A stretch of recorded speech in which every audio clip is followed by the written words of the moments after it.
বেশ কিছু আমল এই জুমাবারের রয়েছে।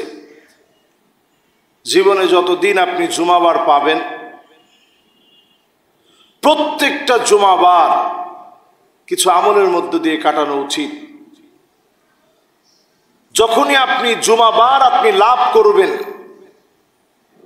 সাথে সাথেই সূরা কাহফ শুরু থেকে নিয়ে শেষ অবধি তিলাওয়াত করার চেষ্টা করবেন। যেই লোকটা সূরা কাহফ তেলাওয়াত করবে, সূরা কাহফ পড়বে, এক জুমাবার থেকে আরেক জুমাবার পর্যন্ত মাঝখানের পুরো একটা সপ্তাহ আদা লাহু মিনান নূরি মা বাইনাল জুমআতাইন, এক জুমা থেকে আরেক জুমা পর্যন্ত পুরা সময়টাকে আল্লাহ রাব্বুল আলামিন গোলামের জন্য নূরানি বানায় দিবে। সুবহানাল্লাহ। একটা আলো আপনার চারপাশে ঘুরবে, অদৃশ্য আলো, যে আলো হয়তো আপনি দেখেন না। এই আলোটা এত শক্তিশালী হবে, নানাবিধ দাজ্জালের ফিতনা ফাসাদ। এই সময়টাতে প্রযুক্তি যত বেশি আমাদের কাছে, সামাজিক যোগাযোগ মাধ্যম প্রযুক্তি, আকাশ প্রযুক্তি বলেন, সোশ্যাল মিডিয়া বলেন, যত বেশি আমরা সক্রিয় হচ্ছি তত বেশি এটা পরিষ্কার, তত বেশি আমাদের জন্য ফিতনা এমনভাবে আসছে, গ্রাস করছে প্রতিনিয়ত।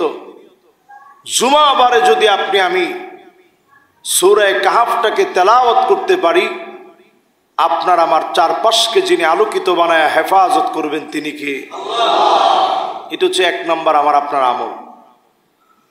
যারা আমরা পড়তে জানি না অথবা পড়তে পারি না, আমরাও পড়ার চেষ্টা করি। যারা পড়তে পারি না তারাও পড়ার চেষ্টা করি, শিখার চেষ্টা করি। অন্তত আমরা তেলাওয়াতটা ছেড়ে রাখি, তেলাওয়াতটা ছেড়ে রেখে অন্তত শোনার চেষ্টা করি। এখন প্রত্যেকের হাতেই মোবাইল আছে, ডিভাইস আছে, আপনারা ছেড়ে রেখে অন্তত শোনার চেষ্টা করেন। এই শ্রবণ করার কারণে আল্লাহ রাব্বুল আলামিন নানা রকমের বালা মুসিবত থেকে হেফাজতে রাখবে। পুরো সপ্তাহের অন্যান্য সময়ে শনি, রবি, সোম, মঙ্গল, বুধ, বৃহস্পতিবারে আপনার আমার কাজ হবে অন্তত 10টা আয়াত আমরা তেলাওয়াত করার চেষ্টা করব। সূরা কাহফের প্রথম 10টা আয়াত এবং শেষের 10টা আয়াত। প্রথম 10 আয়াত যদি আমরা পড়ে ফেলি, শেষের 10 আয়াত যদি নাও পারি, প্রথম 10 আয়াত যেন কারো কাছ থেকে ছুটে না যায়। এটা সাপ্তাহিক একটা রুটিন আমার আপনার জন্য, বেঁচে থাকার জন্য ফিতনা ফাসাদ থেকে। এটা প্রতিনিয়ত ইনশাআল্লাহ আমরা আমল করার চেষ্টা করব। রাজি আছেন ইনশাআল্লাহ? জীবনে আর এটা ছাড়ার চেষ্টা করব না, এটা মানার চেষ্টা করব। 2 নম্বরে জুমাবারের আমল হচ্ছে, আপনি আমি যারা জুমার নামাজে আসার চেষ্টা করি, প্রতিনিয়ত যারা প্রতিযোগিতা করি যে একটু আগে ভাগে যদি যেতে পারি, এত বেশি সওয়াবের বিষয়। নবী সাল্লাল্লাহু আলাইহি ওয়াসাল্লাম বলেন, মান ইত্তাসালা ইয়াউমাল জুমআহ, জুমার দিন যেই লোকটা আগে ভাগে গোসল করলো, সুন্দর করে পরিপাটি হয়ে একটু গোসল করলেন। এখানে যারা আসছেন, আমার মনে হয় একজনও গোসল ছাড়া আসছেন, এটা আমার কাছে মনে হয় না। তাহলে অটোমেটিক আমরা এই আমলটা প্রত্যেকে করি, একটু গোসল করে নিই, সুন্দর করে সেজে গুজে আসার চেষ্টা করি। নবীজি বলছেন, জুমাবারে যারা গোসল করে মসজিদে আসবে, এরপর নবী আলাইহিস সালাতু ওয়াস সালাম বলছেন, সুম্মা রাহা ফিস সাআতিল উলা, একেবারে প্রথম সময়ে প্রথম ধাপে যারা মসজিদে আসবে, কেমন সওয়াব? ফাকান্নামা কাররাবা বাদানা, একটা উট কুরবানি দিলে যেই পরিমাণ সওয়াব হতো, সম পরিমাণ সওয়াব বান্দার আমলনামে আল্লাহ উঠায় দিবে। সুবহানাল্লাহ। চিন্তা করেন, আমাদের বাজারে আমরা যদি একটা উট ক্রয় করে যদি কোরবানি দিতে চাই, আপনি দেখবেন কিছুদিন পর থেকে গাবতলীর হাটে উট ওঠা শুরু করবে। এক একটা উটের দাম আপনারা বলেন তো কত? কত লাখ? 20 লাখ। ওমর ফারুক সাহেব যেরকম উনি চিন্তা করছে ওই রকম আর কি, 20 লাখের কম না। আচ্ছা ধরে নেন আপনি 20 লাখ না 5 লাখ টাকায় আপনি একটা উট পাইলেন, এটা তো সম্ভবই না। এখন তো গরুই পাওয়া যায় না 5 লাখ টাকায়, তো একটা উট আপনি যদি 20 লাখ টাকা কল্পনা করেন, 20 লক্ষ টাকা আল্লাহর রাহে কোরবানি করে দিলে যে পরিমাণ সওয়াব হবে, প্রথম যারা মসজিদের ভিতরে প্রবেশ করবে আসবে সম পরিমাণ সওয়াব আল্লাহ পাক বান্দার আমলনামায় দিয়ে দিবে। সুবহানাল্লাহ। এবং চিন্তা করেন ওই কোরবানি যখন আপনি করবেন, 20 লাখ টাকার একটা কোরবানি, আপনার মনের ভিতরে রিয়া থাকবে, লোক দেখানো অনেক কিছু থাকতে পারে যে আমি একটা উট কুরবানি দিয়েছি, পুরো এলাকার কোনো বাড়িওয়ালা আমার মতো কুরবানি দিতে পারে নাই, এত বড় গরু কিনতে পারে নাই, কোরবানি দিতে পারে নাই আমি যেরকম কোরবানি দিয়েছি। কিন্তু আপনি যদি আল্লাহর রাহে প্রথমেই এসে যদি আপনি বসার চেষ্টা করেন, আগে ভাগে যদি আপনি আসার চেষ্টা করেন, সওয়াব কত? উট কুরবানি দেওয়ার সমান সওয়াব আল্লাহ তাআলা আমলনামায় দিয়ে দিবে। সুবহানাল্লাহ। খুশি না বেজার? এরপরে নবী আলাইহিস সালাতু ওয়াস সালাম বলছেন ওমান রাহা ফিস সাআতি সানিয়া, দ্বিতীয় সময়ে যারা আসবে, প্রথম সময় আসে নাই, মোটামুটি হুজুর আলোচনা শুরু করছে, এরপরে আস্তে ধীরে ঘুম ভাঙছে, রেডি হয়ে আস্তে আস্তে আসছে, এইরকম যারা আসবে ফাকা আন্নামা কররাবা বাকারা, একটা গরু কুরবানি দিলে যেই পরিমাণ সওয়াব হবে সম পরিমাণ সওয়াব বান্দার আমলনামায় আল্লাহ দিয়ে দিবে। সুবহানাল্লাহ। চিন্তা করেন, এটাও তো কম কথা না। আপনি যদি দ্বিতীয় ধাপেও আসতে পারেন, তারপরও একটা গরু কুরবানি দেওয়ার সমান সওয়াব হবে। এরপরে আল্লাহর হাবিব বলেন ওমান রাহা ফিস সাআতি সালিসা, তৃতীয় ধাপে যদি কেউ আসে ফাকান্নামা কররাবা কাবশান আকরান, শিংযুক্ত দুম্বা কুরবানি দিলে, শিংযুক্ত ছাগল কুরবানি দিলে যে পরিমাণ সওয়াব হবে সম পরিমাণ সওয়াব যিনি বান্দার আমলনামায় দিয়ে দিবেন তিনি কে? আপনি যদি তৃতীয় ধাপেও আসেন জুমাবারে, এরপরও একটা ছাগল কোরবানি দেওয়ার সমান শিংযুক্ত সুদর্শন একটা ছাগল কোরবানি দেওয়ার যে পরিমাণ সওয়াব সম পরিমাণ সওয়াব বান্দার আমলনামায় আল্লাহ তাআলা উঠায় দিবেন। সুবহানাল্লাহ। এরপরের ধাপটা হচ্ছে ওয়ামান রাহা ফিস সাআতির রাবিআ, চতুর্থ ধাপে যদি কেউ আসে ফাকান্নামা কররাবা দাজাজা, একটা মুরগি যদি আল্লাহর রাহে কোরবানি করে দেন সম পরিমাণ সওয়াব বান্দার আমলনামায় আল্লাহ রাব্বুল আলামিন উঠায় দিবেন। সুবহানাল্লাহ। এটা চতুর্থ ধাপ। চতুর্থ ধাপের পরে এবার নবী আলাইহিস সালাতু ওয়াস সালাম বলছেন ওমান রাহা ফিস সাআতিল খামিসা, পঞ্চম ধাপে যদি কেউ আসে। কোন ধাপে? পঞ্চম ধাপে। তাহলে প্রথম যে আসবে উট, দ্বিতীয় যে আসবে গরু, তৃতীয় যে আসবে ছাগল কোরবানি দেওয়ার সমান সওয়াব, চতুর্থ যে আসবে মুরগি কোরবানি দেওয়ার সমান সওয়াব। এরপর নবী আলাইহিস সালাতু ওয়াস সালাম বলছেন ওমান রাহা ফিস সাআতিল খামিসা, পঞ্চম ধাপে যদি কেউ আসে, একেবারেই নামাজ পাচ্ছে না এরকম সময় যদি কেউ আসে ফাকান্নামা কররাবা বাইদা, একটা ডিম আল্লাহর রাহে কোরবানি করলে যে পরিমাণ সওয়াব হতো সম পরিমাণ সওয়াব বান্দার আমলনামায় আল্লাহ দিয়ে দিবে। সুবহানাল্লাহ।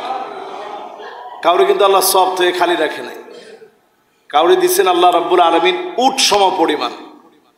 এইভাবে করে যারা যেই সময় আসছেন জুমাবারে, প্রত্যেকে আল্লাহর কাছে অত্যন্ত প্রিয়। আল্লাহ রাব্বুল আলামিন জুমাবারের এই গুরুত্বপূর্ণ সময়টাকে এত দামি বানিয়েছেন।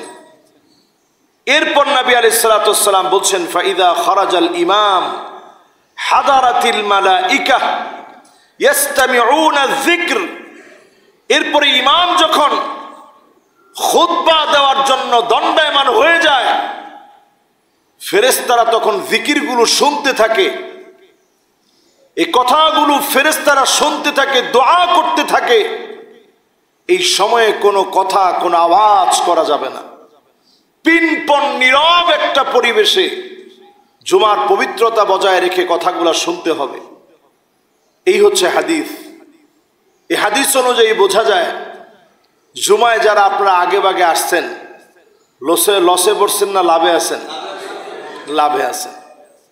দ্বিতীয় তলায় যারা বসছেন, আল্লাহ রাব্বুল আলামিন ঠকান নাই।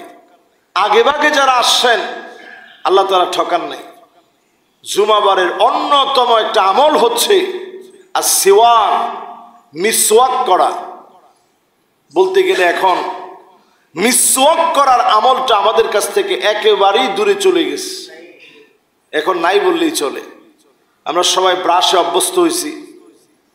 এখন অন্তত আমরা দুবেলা, একবার ঘুম থেকে উঠার পরে আরেকবার ঘুমাতে যাওয়ার সময় আমরা ব্রাশ করি একেবারে প্রত্যেক দিন।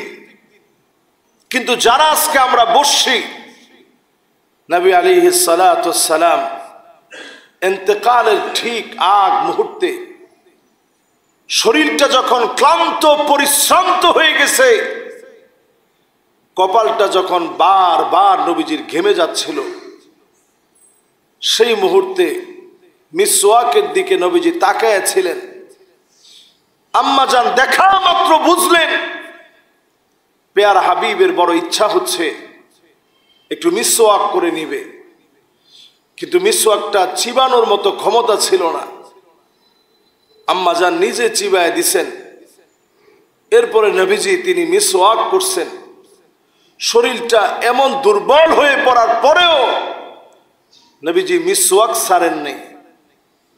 জুমাবারের অন্যতম একটা আমল, আপনারা মিসওয়াক করে জুমার নামাজ পড়তে আসবেন। মিসওয়াকটাকে আমাদের সঙ্গী বানাবেন। এত পরিমাণ মিসওয়াকের কথা নবীজি সাল্লাল্লাহু আলাইহি সাল্লাম বলতেন,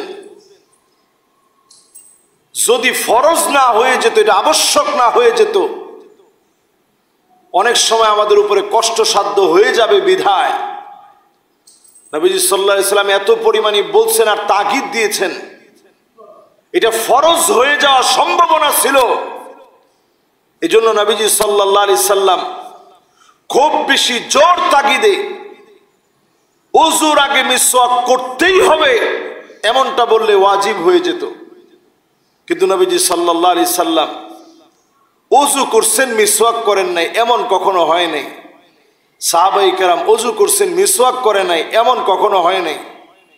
আরব দেশে আপনারা দেখবেন নামাজে দাঁড়ায় গেছে, ওনার হয়তো ওযু আছে, উনি দেখবেন অন্তত একটা বার অথবা দুইটা বার হলেও ছোট্ট একটা মিসওয়াক ওনার পকেটের ভিতরে থাকে।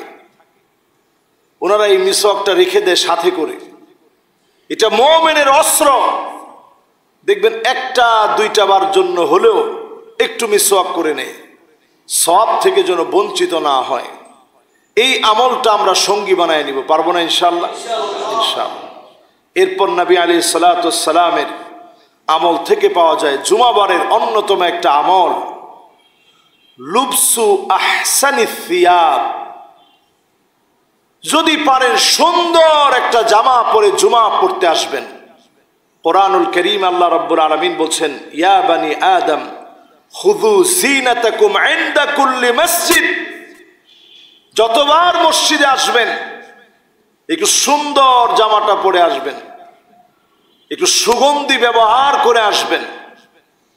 সুগন্ধি ব্যবহার করে সুন্দর একটা জামা পরে মসজিদে আসবেন। এই যে আপনারা আসতেছেন, কেমন সওয়াব!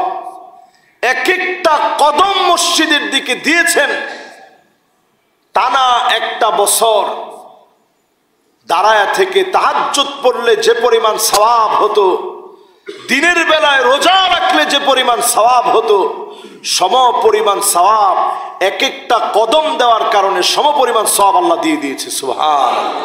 তাহলে চিন্তা করেন, যত কাছে আপনার বাসাটা হোক না কেন, আপনি 100 কদম দিয়ে তো আসছেন, 50 কদম তো দিয়ে আসছেন। আমি আমার এই মসজিদে এমন মুসল্লিও দেখছি বনশ্রী থেকে আসতেছে, আমি গাড়িটা দাঁড় করিয়েছি, জিজ্ঞাসা করলাম, ভাই আপনার রিক্সায় আসেন নাই? বলছে, হুজুর আপনার জুমা মসজিদে যেদিন শুনলাম এক একটা কদমে এক এক বছর তাহাজ্জুদের সমান সওয়াব, এক এক বছর রোজা রাখার সমান সওয়াব, ওই দিন থেকে নিয়ত করছি অন্য কোন আমল দিয়ে আল্লাহর সামনে তো বলার সুযোগ নাই, অন্তত বলবো আল্লাহ দূর থেকে গিয়ে জুমাটা পড়ছিলাম, পায়ে হেঁটে হেঁটে গিয়ে জুমাটা পড়ছিলাম, আল্লাহ আপনি মেহেরবানি করে আমাদেরকে মাফ করে দেন। সুবহানাল্লাহ। চিন্তা করেন, ছোট্ট একটা আমলের কারণে আল্লাহ তাআলা মাফ করে দিবে। কারে কোন উসিলায় মাফ করবে আমরা কেউ জানি না। সেদিন আল্লাহ রাব্বুল আলামিন একজনের কাঁধের উপরে ৯৯টা বিরাট বিরাট খাতা ভর্তি শুধু গুনাহ লেখা থাকবে। আল্লাহ রাব্বুল আলামিন বলবে, গোলাম আজকে কি তোর বাঁচার মতো কোনো উপায় আছে? গোলাম বলবে, আল্লাহ বাঁচার কোনো উপায় আমার নাই, যেদিকেই চোখ যায় শুধু আমার গুনাহ। মাদ্দাল বাসার, দৃষ্টি যত দূর পর্যন্ত যায় পুরাটা ভরা আমার গুনাহ, বাঁচার মতো কোনো উপায় নাই। আল্লাহ বাঁচার মতো কোনো অবস্থা আমার নাই। আল্লাহ রাব্বুল আলামিন সেদিন গোলামকে বলবে, গোলাম রে, ওয়ালাকা শাইউন ইনদি, এত এত গুনাহ থাকার পরেও আমি আল্লাহ রাব্বুল আলামিন আজকে তোর জীবনের গুনাহ মাফ করে তোকেও মাফ করে দিলাম। গোলাম অবাক হয়ে যাবে, আল্লাহ আমারে কেমনে আপনি মাফ করলেন? এত বড় বড় খাতা সব আমার গুনাহ, আমি কেমনে মাফ পাইলাম? আল্লাহ আল্লাহ বলবেন, এই হলো তোর বেতাকা, এই হলো তোর কালিমার আইডেন্টিটি। এই বেতাকা একদিকে আল্লাহ রাখবেন, অন্য দিকে গুনাহগুলা রাখবেন। ফাতাশিতাস সিজিল্লাত, একদিকে গুনাহগুলা যখন থাকবে, অন্যদিকে যখন কালেমা থাকবে, কালেমার পাল্লা ভারী বানায়া বান্দার গুনাহগুলাকে মালিক মাফ করে জান্নাতি বানায়া দিবে। আল্লাহ রাব্বুল আলামিন চান গোলামদের গুনাহগুলা মাফ করতে। জুমাবার তার জন্য অফুরন্ত এক সুযোগের সময়। এই জুমাবারে আপনি দোয়া করতে থাকেন। কোন মুহূর্তে জুমাবারে দোয়া কবুল হবে আমি আপনি জানি না, তবে প্রত্যেক মুহূর্তেই দোয়া কবুল হতে পারে। এই যে এখন বসে আছেন, হাদিসের মধ্যে আসছে নামাজ পড়তে যখন কেউ আসতে থাকে ফাহুয়া হাযুহু, এই নামাজে আসতে আসতে মনের ভিতরে কত কিছু মনে হয়, আল্লাহ আমারে কি এটা দিবেন না? আল্লাহ আপনি কি আমার এটা দিবেন না? আল্লাহ এটা কবে দিবেন? এই যে মনের ভিতরে একটু আল্লাহর সাথে কথোপকথন আর চাওয়া পাওয়া, আর্গুমেন্ট গুলো আল্লাহর সামনে পেশ করলেন। হাদিস বলছে ওয়াহুয়া হাযুহু, এমনও হতে পারে নামাজ থেকে যাওয়ার আগেই তার আরজিগুলো আল্লাহ পুরা করে দিবে। সুবহানাল্লাহ। এই জন্য জুমাবারে খুব বেশি আল্লাহর কাছে চাবেন। জুমাবারের অন্যতম একটা আমল হচ্ছে বেশি বেশি আল্লাহর কাছে চাওয়া। আল্লাহ আমার এটা দেন, সেটা দেন, যা যা লাগবে আস্তে আস্তে চাবেন। জুমাবারে বসে বসে চাবেন, আল্লাহর কাছে জুমাবারে প্রার্থনা করবেন। আল্লাহর কাছে কোনো অভাব নাই। অনেক সময় আপনারা মনে করেন আল্লাহ কি আমার সব চাওয়া পাওয়া পুরা করবে? সব চাওয়া পাওয়া কি পুরা হবে? দুনিয়ার জীবনে সব চাওয়া পাওয়া যদি পুরাও হয়, আপনি কদ্দূর নিবেন একটু চিন্তা করেন। দুনিয়াটা কদ্দূর কদ্দূর নিবেন আপনি? কি আছে এই দুনিয়ার ভিতরে? কতটুকুন আপনার লাগবে আপনি চিন্তা করেন। দুনিয়াটা বড় সংক্ষিপ্ত একটা সফর। দুনিয়াটা বড় সংক্ষিপ্ত একটা সফর। হঠাৎ করে এই সফর শেষ হয়ে যাবে।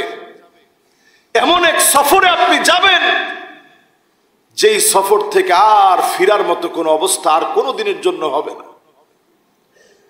দুনিয়ার জীবন সংক্ষিপ্ত এক সফর, এই সফর খুব স্বল্প সময়ে ফুরায় যাবে, আখিরাতের সময়টা শুরু হয়ে যাবে। আখিরাতের সময়ের সামনে দুনিয়া এত ছোট হবে, কান্নাহুম ইয়াউমা ইয়ারাউনাহা লাম ইয়ালবাসু ইল্লা আশিয়াতান আও দুহাহা। একটা সকাল একটা সন্ধ্যার ভিতরে 60-70 বছর হারায় যাবে, মুহূর্তের ভিতরে ফুরায় যাবে। এই জীবনের জন্য এত কষ্ট করলেন, কত জল্পনা কল্পনা আপনি করলেন। আখিরাতের জীবনটায় যদি মালিক মাফ করে দেয়, এর চাইতে বড় পাওনা গোলামের জন্য আর কিছু না। এর চাইতে বড় পাওনা আর কিচ্ছু হতে পারে না। আল্লাহ যদি শুধু মাফ করে দেন। জুমাবারটা মাফ পাওয়ার অন্যতম একটা সুযোগের সময়। সাহাবায়ে কেরাম অত্যন্ত গুরুত্ব দিয়ে এই জুমাবারে আমল করতেন। এই জুমাবারকে যারা কাজে লাগাবে, সওয়াবের মধ্য দিয়ে, আমলের মধ্য দিয়ে যারা সময়গুলা পার করবে, আল্লাহর কাছে আপনারা বড় নেকের সময় পার করলেন। এই সময়টা চাইতে থাকেন আল্লাহর কাছে। আল্লাহ কেমন দিতে পারেন? ইন্না আউওয়ালাকুম ওয়া ইনসাকুম ওয়া জিন্নাকুম কামু ফি সাঈদিন ওয়াহিদিন। সব মানুষগুলো মিলে, জিনগুলো মিলে একটা খোলা ময়দানের ভিতরে যদি সবাই দাঁড়ায় যায়, দাঁড়িয়ে গিয়ে যদি একজন একজন করে বলতে থাকে আল্লাহ এই আমার লাগবে, কয়েক বছর মিলে শুধু আপনি চাইতে থাকলেন। হাদিসের ভিতরে আসছে, যদি আল্লাহ রাব্বুল আলামিন একজন একজন করে সবাইকে দিতে থাকেন, নাকাসা মিম্মা যালিকা ইনদি ইল্লা কামা ইয়ানকুসুল মিখিয়াতু ইযা উদখিলাল বাহর। একটা সমুদ্রের ভিতরে সুই দিয়ে সুইটা উঠালে সমুদ্রের পানি যেমন টেরও পাবে না, সব মানুষের মনের চাহিদা পূর্ণ হয়ে যাবে। আল্লাহ পাকের ভান্ডার থেকে সুই পরিমাণ পানি উঠালে যেমন সমুদ্র টের পায় না, বিশাল ভান্ডার থেকে এতটুকুনো ফুরাবে না। জোরে বলেন আল্লাহু আকবার। আর আমাদের দেশের কিছু বন্ড এরকমও বলে আল্লাহর ভান্ডার নাকি কাউরে দিয়ে খালি হয়ে যেতে পারে। এই যে আপনাদের ওয়াজ নসিহত, এগুলো আপনারা আবার শোনেন, এগুলার আবার তারা নাম দিচ্ছে এগুলো নাকি শান। কিসের শান? এটা কিসের শান? এগুলা ভণ্ডামি, এগুলা প্রতারণা। আল্লাহর শান কত বড়, আল্লাহর জালালিয়ত কত বড়। আজকে দুঃখ লাগে, একটা ইহুদি যে বিশ্বাসটুকুন ইহুদির থাকে, একটা ইহুদির নবীজি বলতেছে আচ্ছা আল্লাহ সম্পর্কে তোমার ধারণা কেমন? ইহুদি কিছুক্ষণ চুপ থেকে দীর্ঘ নিঃশ্বাস ফেলে বলতেছে ইয়া মুহাম্মদ, হে মুহাম্মদ সাল্লাল্লাহু আলাইহি ওয়াসাল্লাম।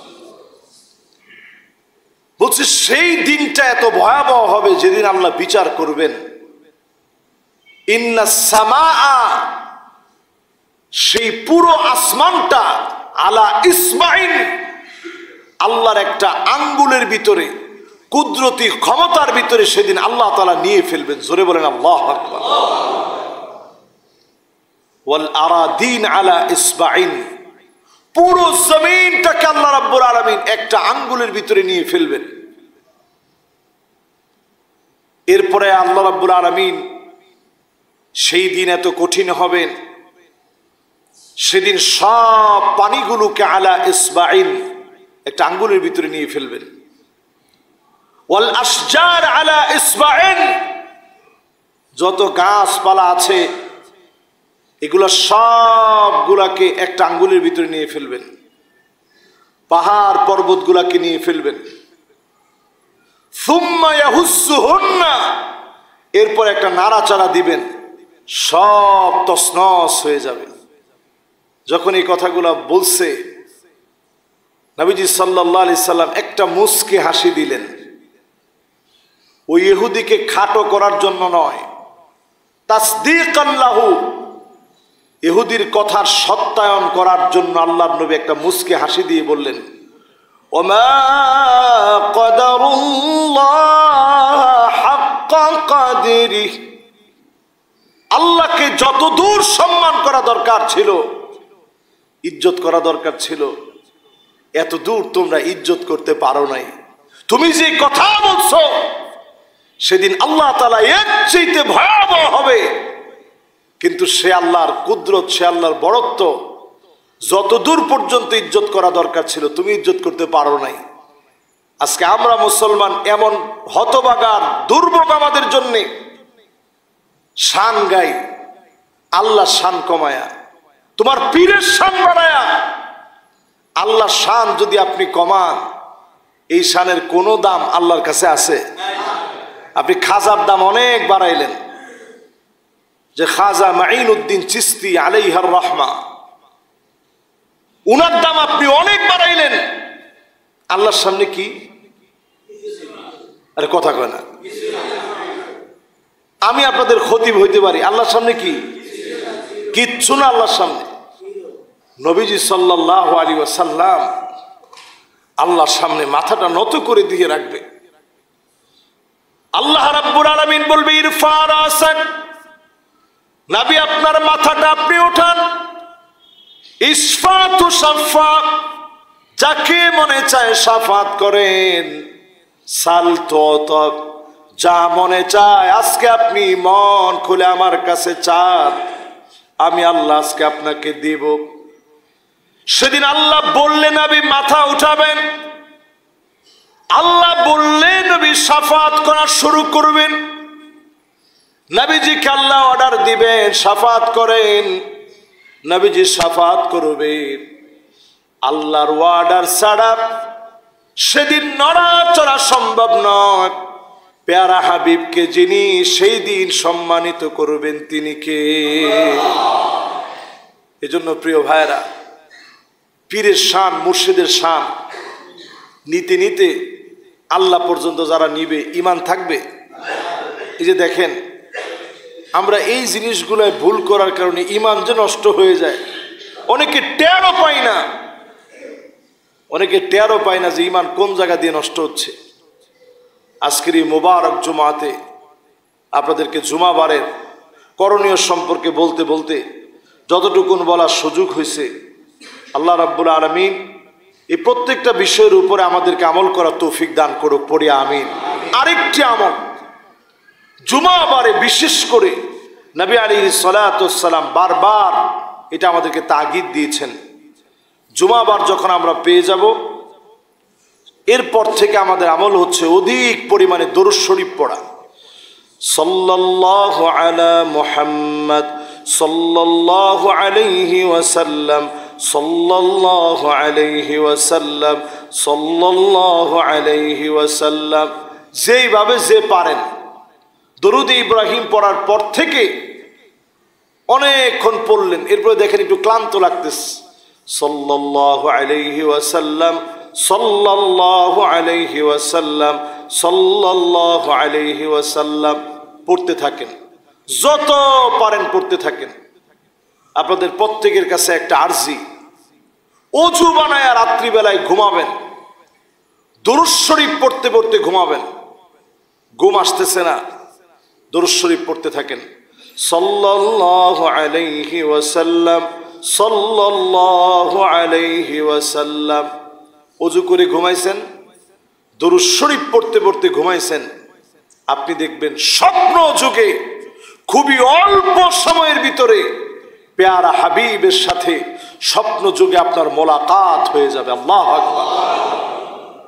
আপনি দেখবেন রাসূল করিম সাল্লাল্লাহু আলাইহি ওয়াসাল্লাম হাদিসের মধ্যে বলছেন, মান রাআনি ফিল মানাম ফাকাদ রাআনি ফিল ইয়াকযা। স্বপ্ন যুগে যে আমাকে দেখলো, কেমন যেন সে আমার সামনাসামনি দেখল। মান রাআনি ফিল মানাম ফাকাদ রাআনি ফিল ইয়াকযা ফাইন্না আশ-শাইতান লা ইয়াতামাসসালু বি ওয়া ফি রিওয়ায়াতিন উখরা ফাইন্না শাইতান লা ইয়াতাশাব্বাহু বি, শয়তান আমার আকৃতি ধারণ করতে পারে না।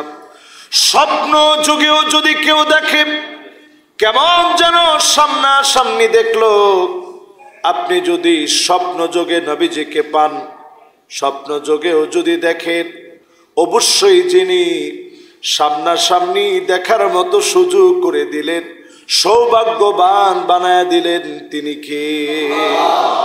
বড় সৌভাগ্য।